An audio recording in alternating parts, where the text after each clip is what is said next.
Aleluia. Glória. E aí, pessoal, tudo na paz, né? Vamos lá. Vocês estão prontos para receber da palavra? Pode pegar aqui minha Bíblia, por favor. Tem uma palavra que vai animar o seu semblante, tá certo? Há uma necessidade disso? Faremos, amém?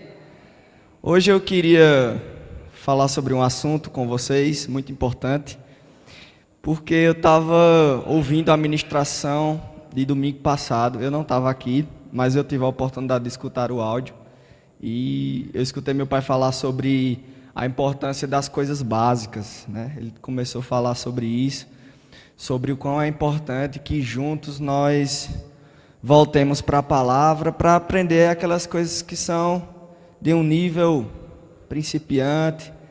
E Paulo, ele fala que não se cansava de falar as mesmas coisas, porque isso era segurança.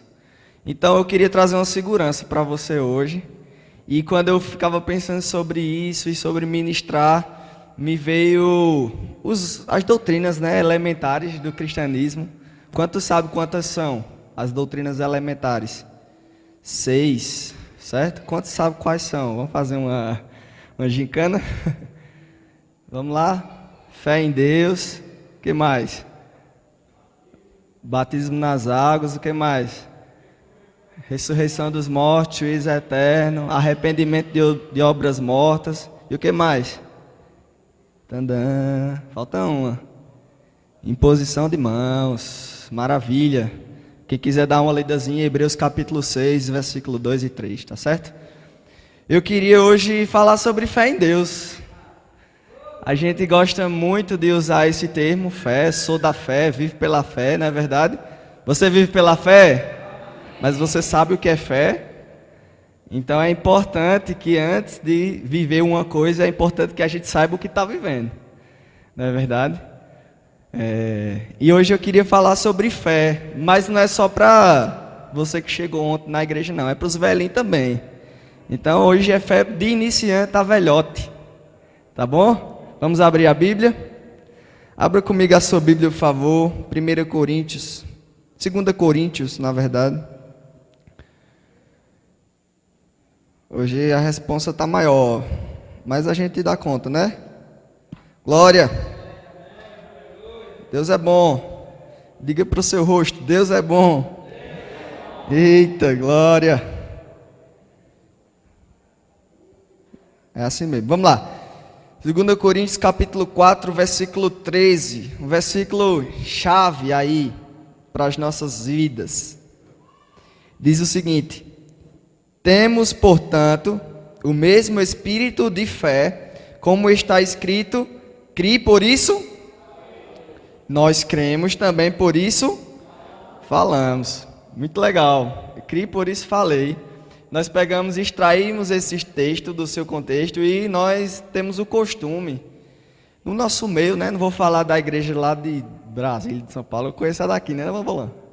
Então, nós temos o costume de extrair no nosso ministério esse texto para falar sobre a confissão de fé.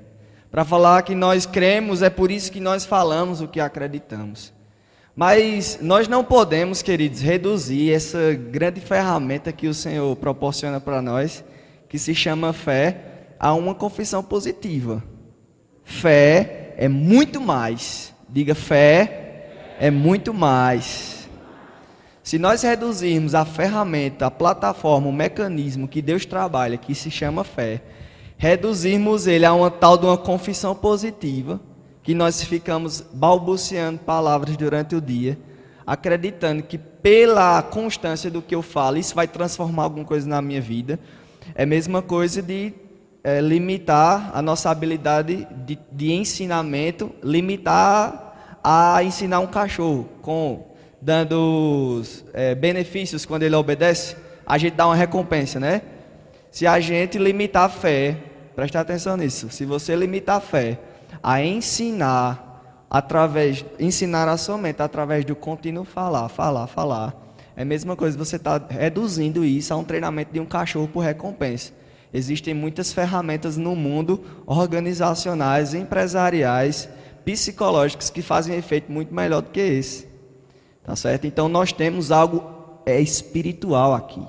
Nós temos algo eterno, algo que nos diferencia completamente do mundo. E essas coisas, elas foram absorvidas, não foi do evangelho não. Foi da psicanálise, da psicologia, seja lá o que for. Pensamento positivo.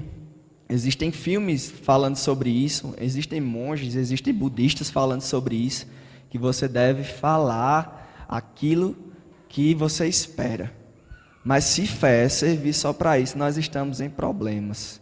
A fé é algo muito mais poderoso, muito maior. É importante confessar coisas verdadeiras? Sim, é importante. Isso tem algum benefício? Tem. Mas se quisermos estudar a fé de verdade, nós temos que separar isso um pouco, colocar no cantinho e olhar para o que a Bíblia chama de fé. E depois nós absorvemos ferramentas mesmo, naturais, normais, para a nossa vida, porque é comum isso. Mas fé é muito maior, tá certo? O que é que diz o contexto desse texto? Está pronto para ler comigo? Vai assim, para o versículo 7.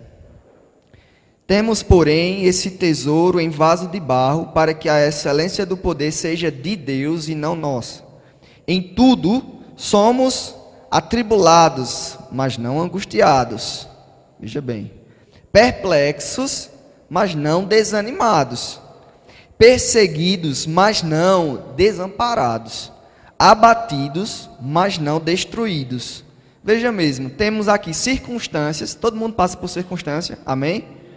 Temos circunstâncias e temos uma contraposição em relação a como devemos operar no meio da circunstância.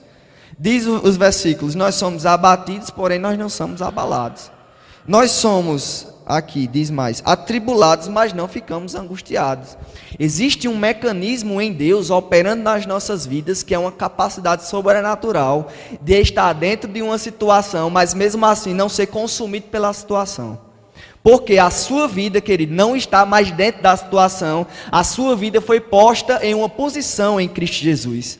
É impossível que um problema atinja a Cristo. E se eu creio que eu estou assentado com Cristo à destra de Deus, eu creio que esses problemas não são suficientes para afetar a minha vida. Porque eu vivo em outro patamar, eu vivo em outra dimensão. Mas se reduzirmos a fé a ficar falando alguma coisa e esperar que mude, se você reduzir a fé a esperar receber um dinheiro, receber alguma coisa aqui do mundo, você está reduzindo drasticamente o potencial que Deus já te deu. Receber algo do céu, trazer o céu, é só uma das coisas que a fé é capaz de fazer, mas não é a principal tarefa dela. Amém? Vamos continuar. Versículo 10.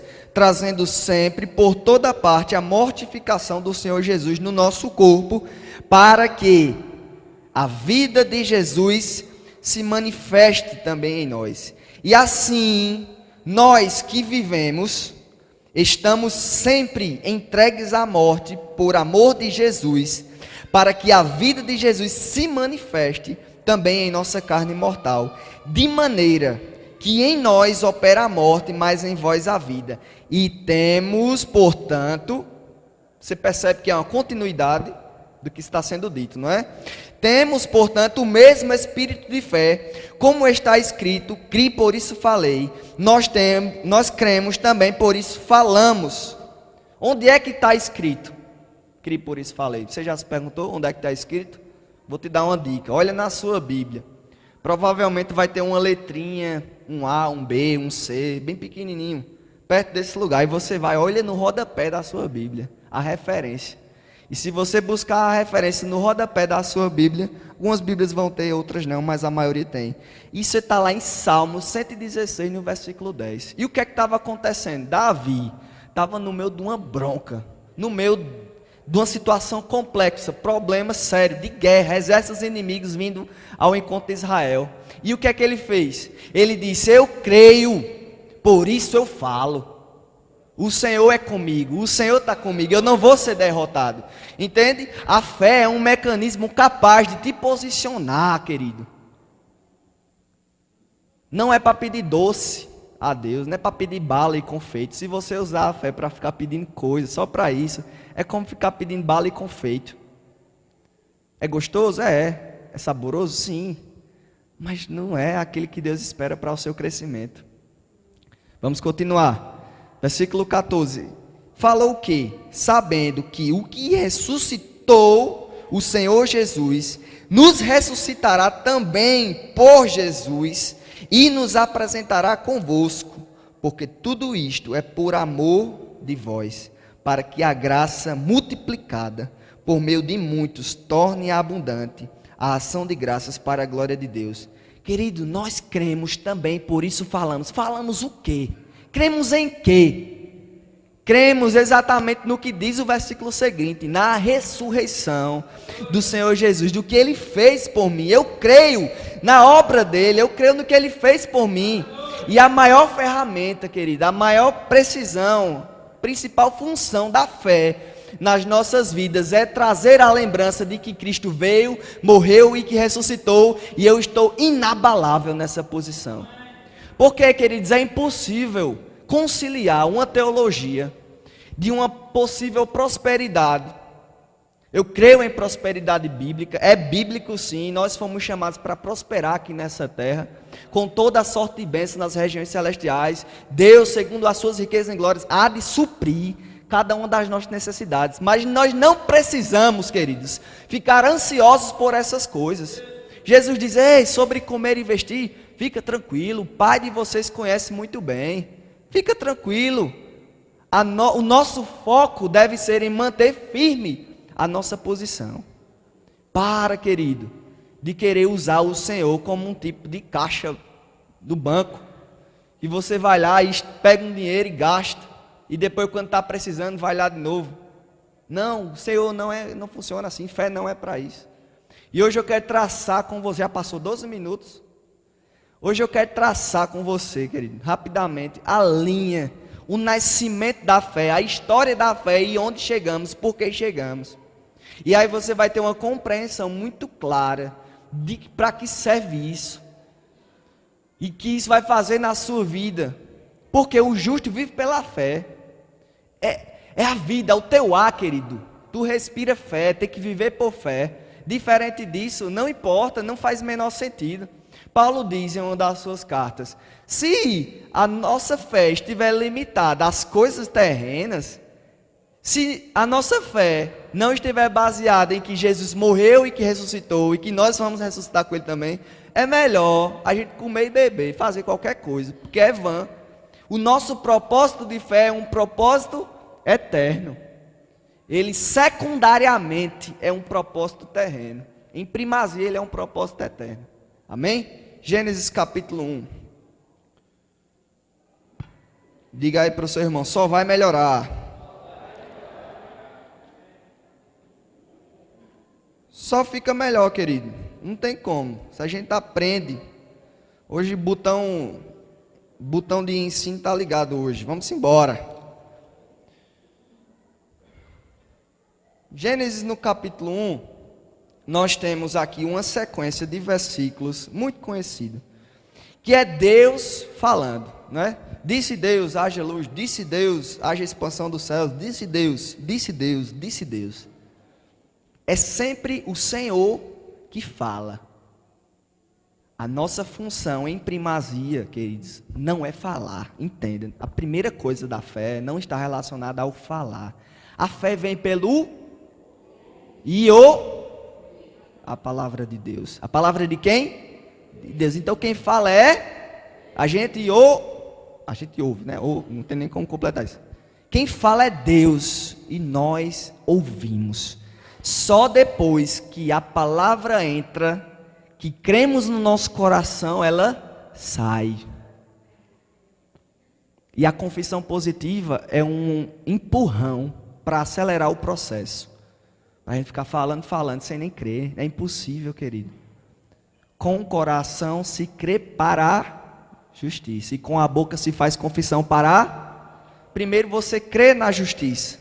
Porque a fé vem pelo ouvir. Você ouve. Como ouvirão? Senão a quem prega. Você ouve, absorve a palavra. Quando ela ganha o teu coração, aí ela se expressa. Mas o primeiro passo é sempre ouvir o Senhor. A coisa mais importante das nossas vidas é ouvir o Senhor. Porque Deus diz, e disse Deus, e as coisas obedecem a Ele. Se as estrelas obedecem ao Senhor, eu não vou obedecer? Estou nem louco. Se o universo todo obedece ao Senhor, eu não vou obedecer. E aí Deus diz e cria o homem. Para quê? Para ouvi-lo. Todos os dias eles tinham uma conversa. Quem você acha que estava ensinando a quem? De tarde. Era Deus que estava ensinando ao homem, querido. O Senhor falava e Adão ouvia. E Deus disse para Adão: ei, dessa árvore não coma. Temos o primeiro desafio de fé da história da humanidade. Deus criou o homem agora tem uma possibilidade. Ele pode ou viver de acordo com o que Deus diz, ou ele pode viver de acordo com os seus próprios pensamentos. Nós sabemos o resultado da história, mas tem uma característica muito interessante nesse texto. Em Gênesis, no capítulo 3. Na verdade, do capítulo 2. Eu já fiz esse exercício aqui, uma vez, no domingo de manhã. E eu queria fazer esse exercício com todo mundo, para você entender uma coisa bem interessante. Toda vez que nós identificarmos no texto a frase Senhor Deus, eu quero que todo mundo repita, tá certo? Vamos lá, no versículo 4. Estas são as origens do céu e da terra, quando foram criadas no dia em que o fez a terra e os céus. Versículo 5. Toda planta do campo ainda não estava na terra, e toda erva do campo ainda não brotava, porque ainda não tinha feito chover. Versículo 7. E formou o homem do pó da terra. Versículo 8. E plantou um jardim. Versículo 9. E fez brotar da terra toda a árvore. Versículo 15. Então tomou o homem e pôs no jardim. Versículo 16. Então ordenou ao homem, dizendo: de toda árvore não comerás. Versículo 18. E disse não é bom que o homem esteja só. Versículo 19. Havendo, pois, o Senhor... Eu falei Senhor, foi? Tá certo, mas é isso mesmo. Versículo 21. Então fez cair um sono pesado. Versículo 22. E da costela que Senhor Deus, forte. Legal, né? Quantas vezes? Alguém contou? Não precisa. Só a gente sabe que é muitas vezes, não é? E aí no capítulo 3, no versículo 1, ainda tem mais um. Diz assim: ora, a serpente era mais astuta que todas as alimárias do campo que o Senhor Deus tinha feito. Vamos ler isso completo. E esta disse à mulher: é assim que Deus disse: não comerás de toda árvore do jardim? Você percebeu alguma coisa? Sim ou não? Estava vindo aqui, Senhor Deus, Senhor Deus, Senhor Deus. A primeira vez que a cobra, a serpente, o antigo dragão, o diabo, fala com a mulher, ele retira a palavra Senhor e fala só: disse Deus. E é interessante que enquanto ele continua conversando com a cobra, a mulher continua conversando com a cobra, sempre vai ter Deus, só Deus. Porque a estratégia, querido, do diabo, do mundo, sobre nossas vidas é extrair o senhorio de Deus sobre nós. É dizer: não, você não precisa, oxe, tu é doido, vai fazer isso. Para que isso, vai fazer? É Deus, querido, que é o dono das nossas vidas. E a estratégia do diabo, a estratégia do pecado sempre foi tirar o senhorio de Deus. Porque se nós paramos de ouvir e obedecer a voz do Senhor, nós somos uma presa fácil. Homem é homem desde o primeiro dia que Deus criou e que pecou até hoje, sujeito às mesmas tentações. É isso que Tiago vai falar sobre Elias. Homem como nós, sujeito às mesmas coisas. E eu digo sobre Tiago: homem sou como nós, sujeito às mesmas coisas. E a estratégia do mundo, querido, que fala aos teus ouvidos: ei, para de acreditar nesse Deus, segue o teu próprio conselho, segue o teu próprio caminho, vai dar certo. Deu certo? Não, querido, não deu nada certo. E é interessante que tem um intervalo. onde Deus é falado só como Deus. E no versículo 8, o que diz? E ouviram a voz do Senhor Deus. E daí para frente nós vamos ter Senhor Deus, até o julgamento do homem, da mulher e da serpente. Queridos, um intervalo onde Deus deixa de ser Senhor, é o caos na tua vida. O intervalo onde Ele perde o domínio do teu coração, é destruição. E Ele volta para ser o Senhor, mas Ele volta para trazer o juízo. Cuidado, querido, com os intervalos, onde Deus deixa de ser o seu Senhor. Fé é a plataforma que Deus escolheu para nós vivermos sobre ela. Fé em quem? Fé por quê? Fé em Deus. Fé, eu creio no que Deus diz, é melhor o que Ele diz para mim, eu vou permanecer nesse estilo de vida. Disse Deus, é tudo que você precisa. Por quê? Jesus um dia contra o diabo disse, como aí se alimenta dessa pedra, transforma ela em pão. O que é que Jesus disse?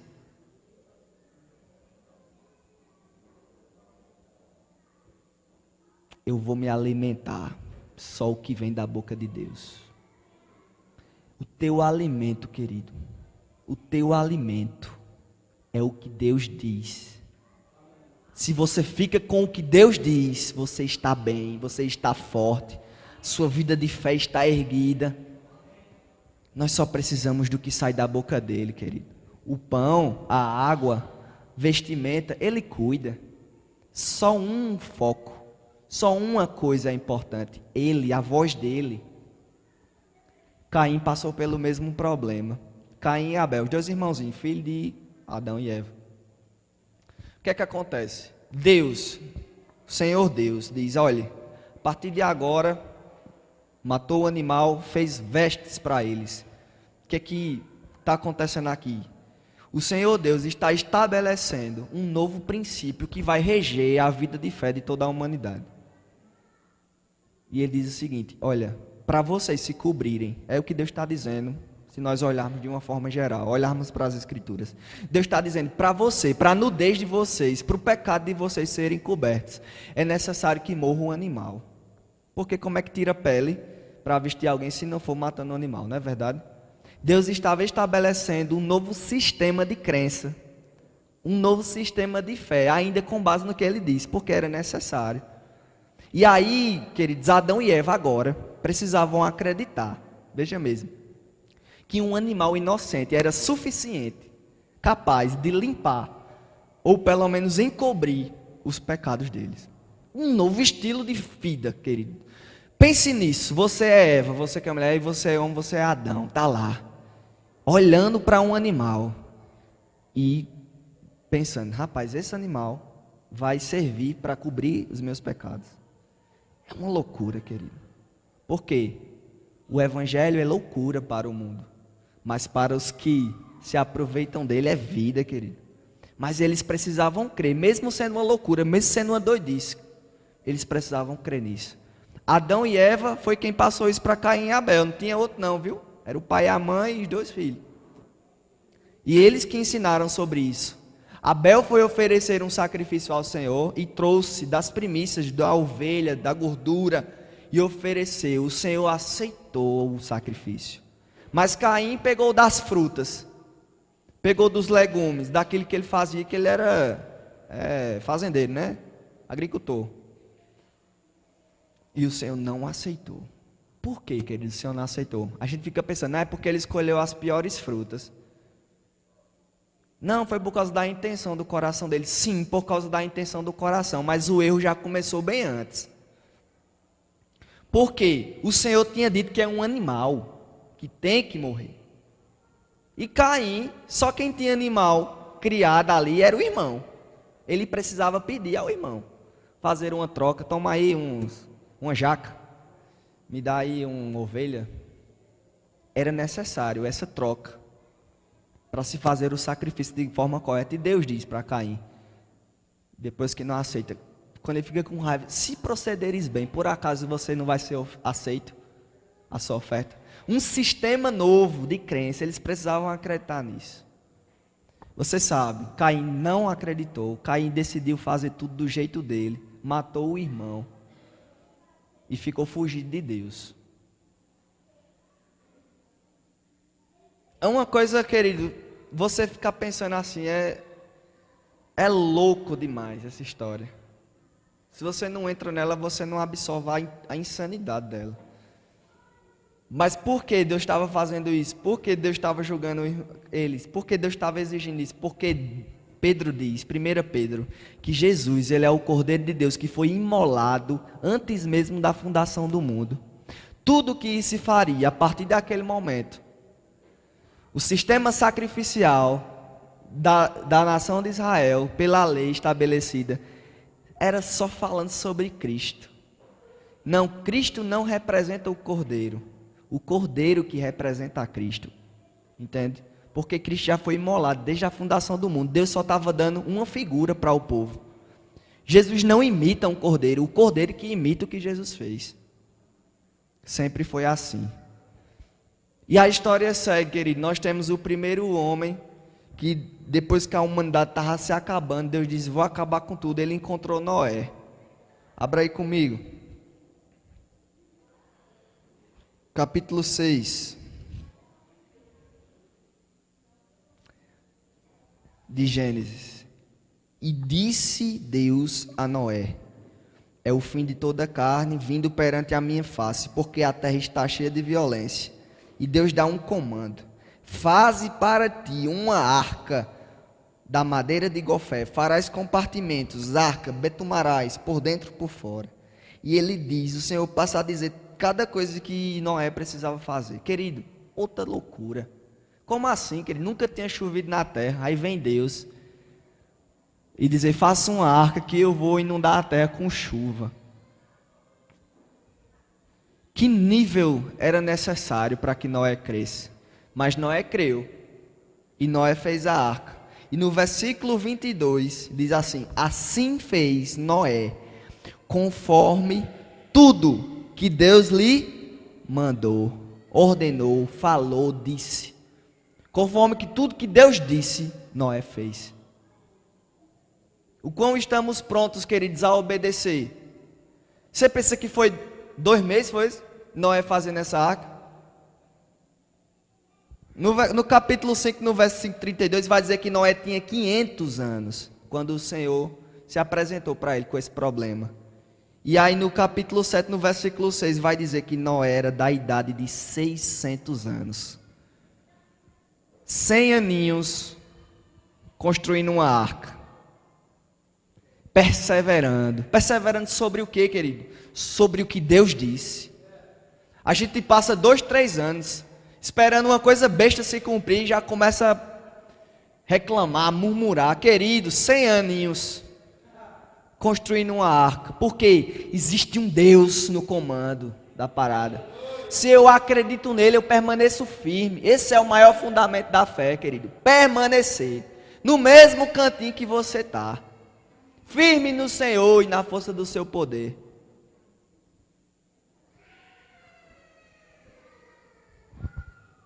Certo dia depois, um tempo depois, né? Deus encontra Abraão. E Deus diz, Abraão, sai da tua terra e da tua parentela, vai para uma terra que eu vou te mostrar. Abraão é conhecido como o pai da fé. Mas por que ele é conhecido como o pai da fé? Primeiro, ele foi o primeiro homem, pelo menos na minha ideia aqui, pelo que eu percebo, ele foi o primeiro homem a receber o ensinamento do que é realmente o mecanismo da fé funcionando. Porque Deus tomou 2 estratégias com Abraão. A primeira foi mudar o nome dele, de Abrão para Abraão. Abraão significava pai de multidões. Então, o que é que aconteceu aqui na primeira estratégia? Deus pega e faz com que todo mundo confesse sobre Abraão que ele é o pai de multidões. E quando perguntarem a ele, quem é você? Ele vai dizer, eu sou o pai de multidões.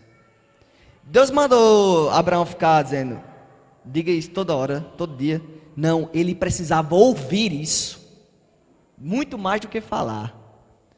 Quantas vezes no dia, se você está num trabalho, em algum canto, quantas vezes mais você escuta seu nome do que você mesmo se apresenta? Pouquíssimas vezes você apresenta o seu nome. Agora, querido, você escuta muito sobre você. E Deus tomou uma estratégia. Ei, todo mundo vai falar que Ele é o Pai de multidões, porque Ele vai ficar convencido disso. Isso vai acessar o coração dele e de alguma forma vai sair e vai se manifestar. Ouça, querido, ouça as verdades de Deus. Ouça o que Deus diz continuamente para você. Isso vai encharcar o seu coração, vai fazer um excelente depósito. E a segunda estratégia que Deus toma com Abraão. Abraão, durante o dia, você vai olhar para as areias do mar e você vai dizer, e você vai perceber que e fique pensando nisso, essa sua geração, essa sua descendência vai ser assim. Massa. E de noite, eu quero que você olhe para as estrelas do céu. Se você puder contar, pronto, é assim que vai ser a sua descendência. O que é que Deus está fazendo com Abraão? Ensinando ele o poder da meditação. Na oração, nós falamos com Deus. Na meditação, Deus fala conosco. E nós estamos lá. Estava lá, Abraão, né? Nós estamos aqui. Abraão estava lá. De manhã acordava, metia os pés na terra. Dizia, assim vai ser minha descendência. E quando era de noite, olhava lá e dizia, assim vai ser minha descendência. Nunca se apartou a visão. O profeta diz, ei, escreve a visão, para que mesmo que alguém passe correndo, ele veja. Nós precisamos, queridos, colocar essas coisas bem diante dos nossos olhos, bem diante dos nossos ouvidos, pensar sobre a palavra. Isso não foi um ensinamento isolado. Deus, quando Josué precisou substituir Moisés, Deus diz, Josué, seja forte e corajoso, porque eu estou com você. Medite na minha palavra de dia e de noite. Assim como ele ensinou para Abraão, de dia assim, de noite assim, Deus ensinou para Josué, ei, de manhã é assim, olha para a minha palavra, de noite medita nela de novo. Ele falava para os reis, tenha um exemplar da lei do seu lado, para que todos os dias você leia. A palavra, querida, está junto de ti, na tua boca e no teu coração. Você precisa dela, sugar ela, viver ela. É o esquema de Deus para nós. A fé nas Escrituras, a fé no que Ele diz. Nós precisamos do que Ele diz.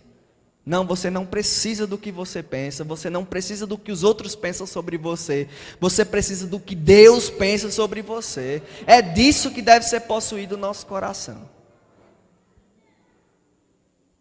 E Abraão, ele, no capítulo 22, ele passa por um testezinho de fé. Uma provaçãozinha. Uma besteirinha que ele precisou enfrentar. No capítulo 22, olha o que Deus pediu, bem molinho. E aconteceu que depois dessas coisas, Deus tentou, provou a Abraão, tentou. Querida, a Bíblia diz que a Deus ninguém tenta com o mal, viu? Mas provar a sua fé, tentar o seu nível de fé, faz parte do trabalho de Deus na sua vida. Ele tentou a Abraão para saber o nível de fé. Na verdade, Deus não precisava saber nada sobre Abraão. Quem precisava conhecer Abraão era ele mesmo. Abraão que precisava passar por isso, para ele saber do que ele era capaz. Porque Deus já sabia, querido, do que Abraão era capaz de fazer. Vamos lá. Olha o que ele diz. Abraão disse, eis-me aqui, né? E disse, toma agora o teu filho, o teu único filho, Isaque, a quem amas, e vai à terra de Moriá, e oferece-o ali em holocausto, em sacrifício, em uma das montanhas que eu te direi. Querido, é fácil, né, isso aqui? Tranquilo, né? É mais fácil do que a situação que você está passando. É nada. Pode levantar o problema aí. Isso aqui é pior. Próprio Deus pedindo um negócio a você. Não era o diabo pedindo não, era Deus pedindo. E Abraão disse, eis-me aqui. Quando o cabo diz, eis-me aqui, ele está dizendo, vamos fazer. Não sei nem o que é, bora fazer. No versículo 3, então se levantou Abraão pela manhã, de madrugada, e abordou o seu jumento, preparou o seu jumento, e tomou consigo 2 moços e Isaque, seu filho, e fendeu a lenha para o holocausto, e levantou-se e foi ao lugar que Deus dissera. No versículo 5, ele diz para os homens, ficai aqui com os jumentos, e eu e o moço iremos. e tornaremos para vós. Isso é aqui, ó, uma atitude de fé para a vida. Eu creio, por isso eu falo. Creio que Deus é poderoso. No versículo 8, ele disse a Abraão para Isaac: Deus proverá para si o cordeiro para o holocausto. Meu filho, assim caminharam ambos juntos. Aleluia. Ei, Abraão está dizendo: fica tranquilo, Isaac. Estou pronto para meter brasa em tu, mas eu tenho um Deus que vai prover um sacrifício. E o que aconteceu? João olhou lá no Rio Jordão, vinha Jesus passando. E João aponta, diz: eis aí o Cordeiro de Deus que tira o pecado do mundo. Deus proveu para si um cordeiro. Abraão teve uma visão aqui, querido. Abraão não estava vivendo pelo que ele estava sentindo, pelos sentimentos dele. É impossível, querido, alguém vivendo pelos seus sentimentos nesse momento fosse capaz de acordar de madrugada. Diz que Abraão acordou de madrugada. Deus diz: Abraão, ele diz: eis-me aqui, vai lá sacrificar teu filho. Abraão diz: está certo. Acordou bem cedinho para fazer. Que loucura. Se fosse você, Deus pedindo negócio, você ia adiar até meia-noite. Adiar para ver se Deus mudava de ideia. Mas não tem papo não, querido. Vamos lá fazer. Abraão acordou cedo. Abraão já tinha vencido isso aqui muito antes dele chegar lá. Sabe o que é que Deus estava fazendo aqui com Abraão? Se não der para terminar hoje, a gente terminou. Sabe o que é que Deus estava fazendo aqui com Abraão? Abraão cria na promessa de Deus, no que as pessoas, Deus falar sobre ele já, né? Abraão, pai de multidões, pai de multidões. Ele cria, ele creu nisso.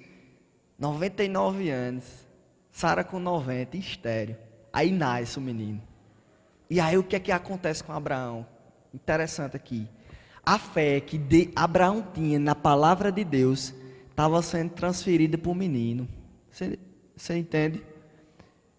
Abraão parou de ouvir simplesmente o que Deus estava dizendo e se apoiou em uma coisa física. Não, querido, o ensinamento era que Abraão precisava crer no que Deus diz. E o fato de Isaac estar ali estava atrapalhando Abraão de atingir o ápice de fé da vida dele. Aí Deus diz assim: pois se livra aí de Isaac, que eu quero ver se você está crendo no filho ou se você está crendo em mim que deu o filho. E muitas vezes, querido, nós estamos apoiados em coisas muito mais supérfluas do que um filho.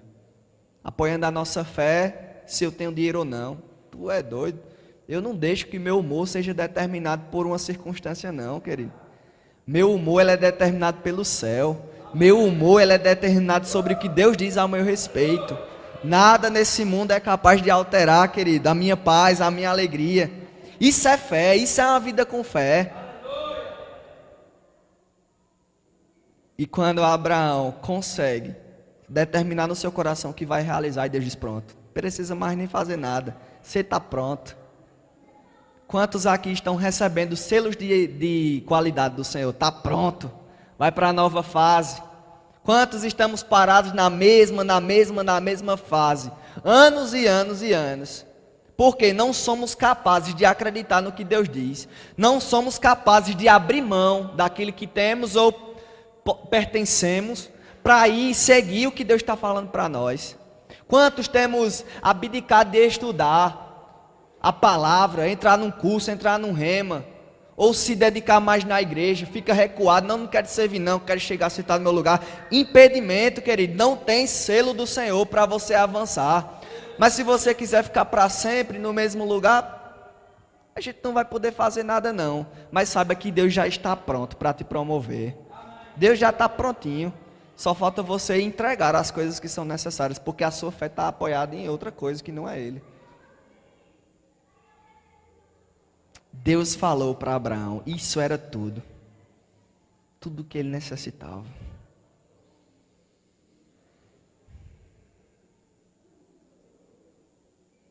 Abra a sua Bíblia comigo.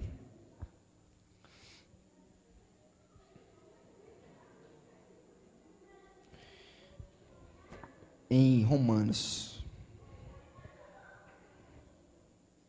Livro maravilhoso. Romanos. no capítulo 5, se eu não me engano. Daqui a pouco a gente vê onde é direitinho. Capítulo 3. Depois desses episódios com Abraão, a nação de Israel foi estabelecida, um sistema de sacrifício foi estabelecido, o povo precisava crer que a expiação dos seus pecados estava baseada naquele sistema de sacrifício. E vem a lei e as pessoas passam a crer que o cumprimento da lei era suficiente para salvar a vida deles. Fé. Crer naquele sistema, crer no que Deus estabeleceu. E a gente chega aqui no Romanos capítulo 3, nós temos uma comparação da lei de Moisés e a lei de Cristo, a lei da fé. Vamos ver o que é que diz. Versículo 21 do capítulo 3 de Romanos. Mas agora se manifestou sem a lei a justiça de Deus, tendo o testemunho da lei e dos profetas.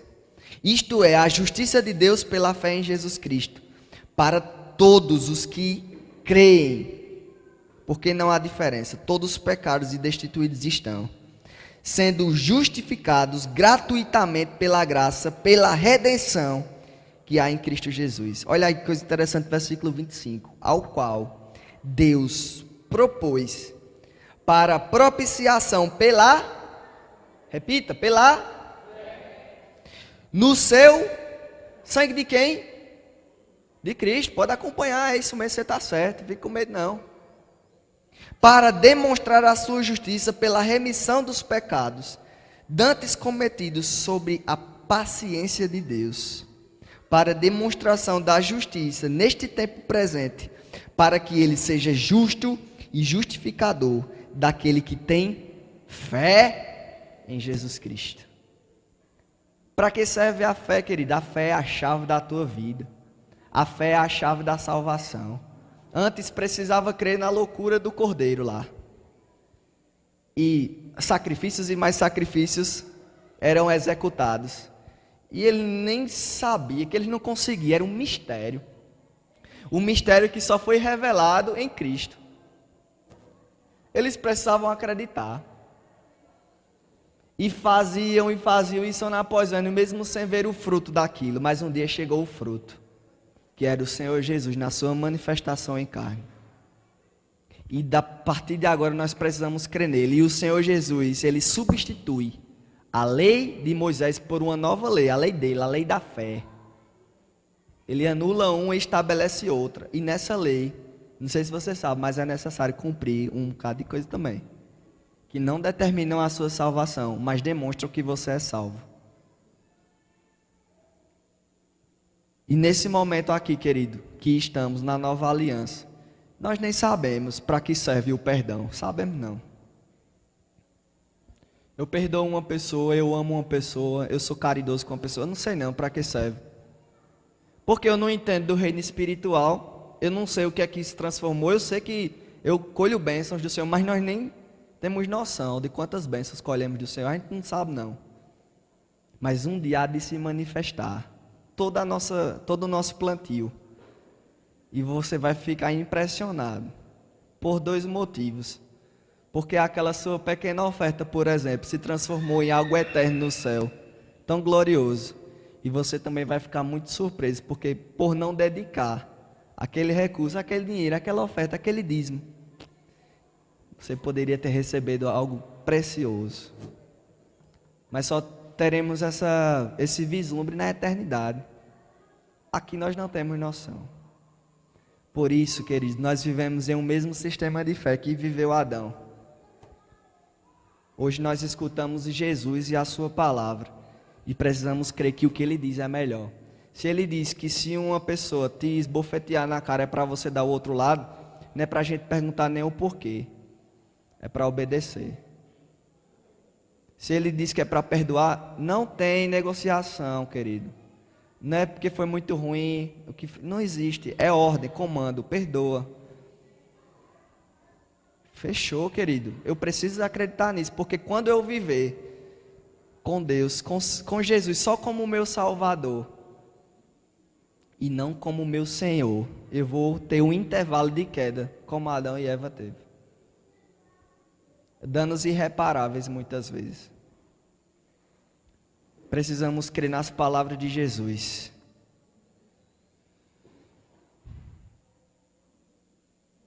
Romanos capítulo 5, versículo 1.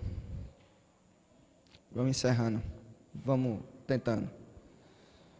Para que serve a fé? Eu falei isso tudo para dizer qual é o real sentido da fé para você, tá certo? Isso é para alegrar a tua vida, viu? Vai ser muito bom. Capítulo 5, versículo 1, Romanos. Sendo o Senhor Jesus Cristo, pelo qual também nós temos entrada pela fé a esta graça, na qual estamos firmes e nos gloriamos na esperança da glória de Deus. E não somente isto, mas também nos gloriamos nas tribulações, sabendo que a tribulação produz paciência, a paciência a experiência a esperança. E a esperança não traz confusão, porquanto o amor de Deus está derramado em nosso coração, pelo Espírito que nos foi dado.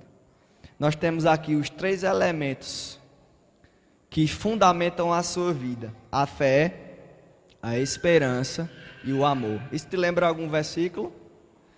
1 Coríntios capítulo 13, versículo 13. Agora, pois, permanecem a fé, a esperança e porém o maior destes é o amor.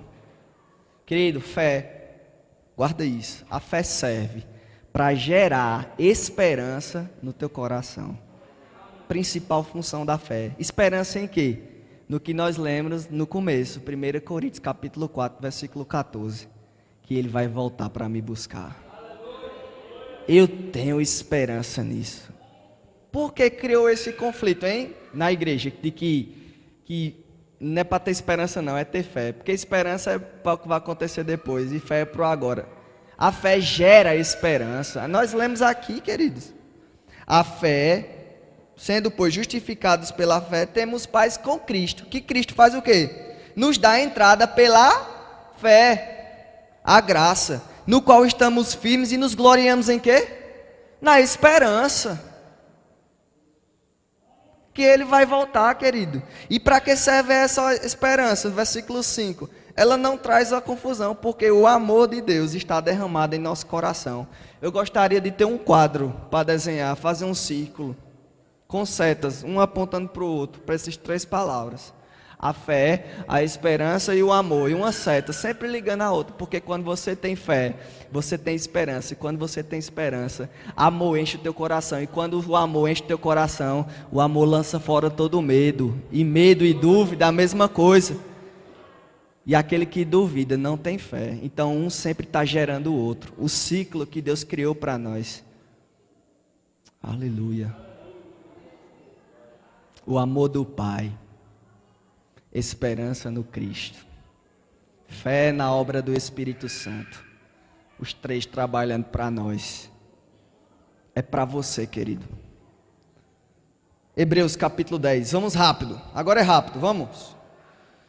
Querido, você tem que ler Romanos 10 vezes, 100 vezes, 300 vezes, 1000 vezes, até entender, querido. Você tem que ler Hebreus 1000 vezes até entender, porque isso é a tua vida, querido. É tudo que está em jogo para nós. Hebreus capítulo 10. Você tem que ler, você tem que ir. É bom demais.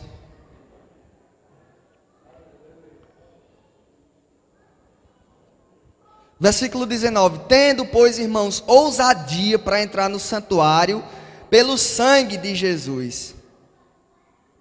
Versículo 22, cheguemos com verdadeiro coração e interesse, certeza de fé, tendo o coração purificado da má consciência e o corpo lavado com água limpa. Olha o que diz o versículo 23, retenhamos firmes a confissão da nossa esperança, porque fiel é o que prometeu. Eu creio no que é fiel e retenho firme isso na minha esperança.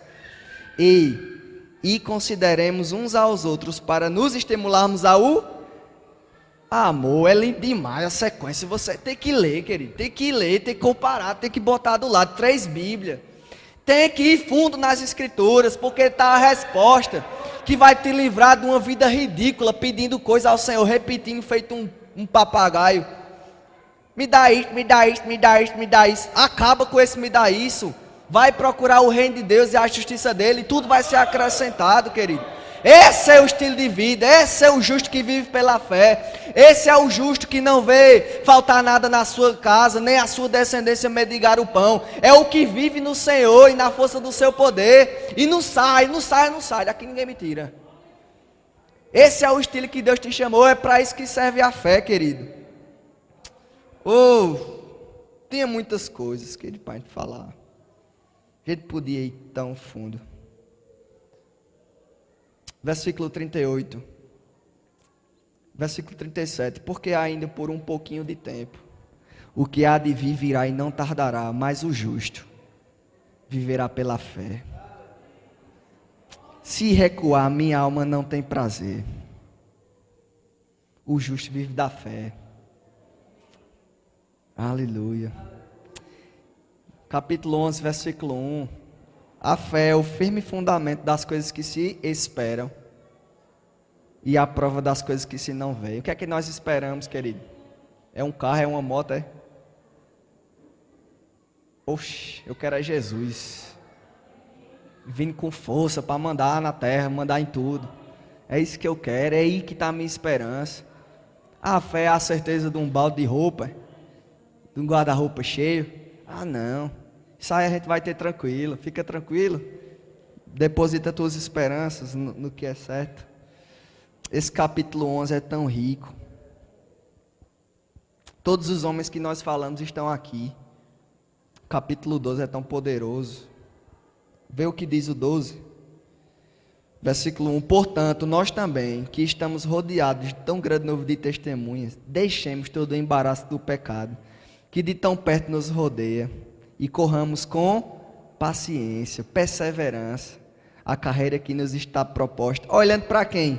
Para Jesus, autor e consumador da fé, o qual, pela alegria que lhe estava proposto, suportou a cruz, desprezou a afronta e assentou-se à destra do trono de Deus. Oh, querido, deixa a palavra falar contigo. Versículo 22.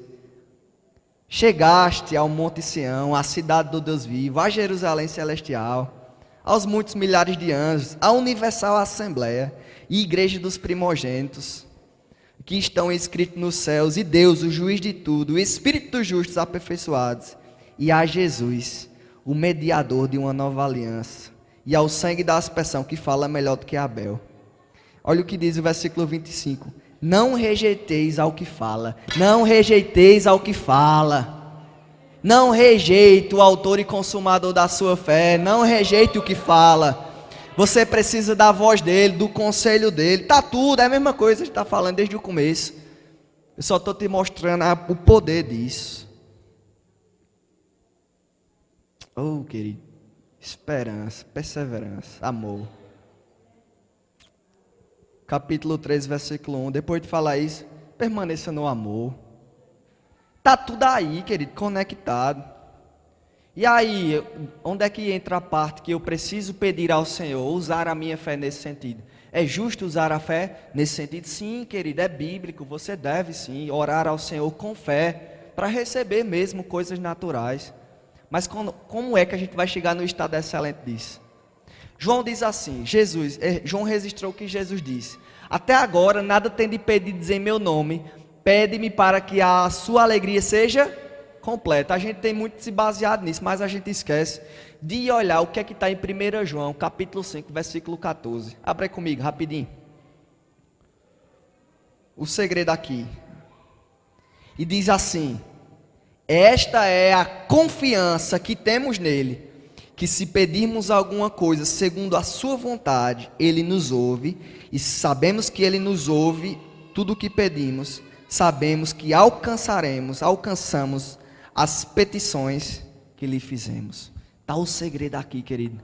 João falou, registrou o que Jesus disse, e João aqui meio que veio dar um equilíbrio, porque as pessoas estavam pensando, não, eu posso pedir qualquer coisa. Não, querido, é o que está de acordo com a vontade de Jesus.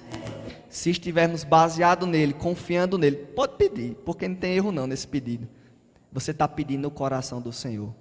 Por isso, querido, que é tão importante nós entendermos a plataforma da fé, para vivermos sobre ela, fé em Cristo, fé no que Ele diz, fé no que Deus diz, porque quando eu ouço o conselho, o meu coração fica cheio. O que é que Provérbio diz que a boca fala?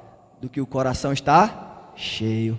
Eu me encho de Deus, eu me encho da palavra dele. Quando eu falo, eu já falo a vontade de Deus. E Deus, escutando a sua própria vontade, ele está feito. Foi eu que disse, é assim que vai ser. Amém? Então, saia desse poço, dessa lamúria, que é usar a fé como uma muleta, como uma ferramenta obsoleta. A fé é uma ferramenta poderosa. Hoje a gente falou sobre fé em Deus, tá certo? Curva a sua cabeça para a gente orar. Senhor, muito obrigado pela sua palavra. Muito obrigado porque você tem continuado fiel, Senhor, às nossas vidas. Senhor, nós te pertencemos e queremos viver verdadeiramente uma vida de fé, com a esperança de que você vai voltar, Senhor. E enquanto isso, nós vamos amar uns aos outros, Senhor. Muito obrigado pela sua palavra e porque você é o nosso Senhor, o Senhor Deus sobre as nossas vidas, Pai. Em nome de Jesus. Amém.